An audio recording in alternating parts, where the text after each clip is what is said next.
Islamabad high court ने social media app x की बंदिश के खिलाफ दायर दरखास्त पर वजारत दाखिला के मिजाज अफसर को 3 अप्रैल को तलब कर लिया है।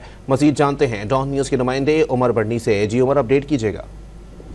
जी बिल्कुल, इस्लामाबाद हाई कोर्ट के चीफ जस्टिस आमिर फारूक ने एक्स की बंदिश के खिलाफ दरख्वास्त पर समाअत की। दौरान समाअत पीटीए की जानिब से तहरीरी जवाब अदालत में जमा करवा दिया गया।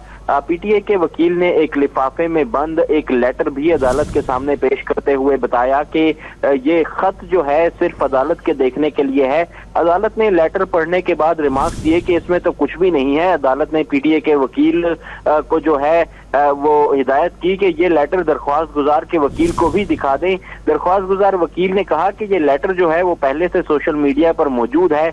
अदालत ने वजारत दाखिला के मजाज अफसर को 3 अप्रैल को तलब करते हुए केस की समाअत 3 अप्रैल तक मुलतवी कर दी। जी बहुत शुक्रिया उमर मेहताब बढ़नी अपडेट करने के लिए।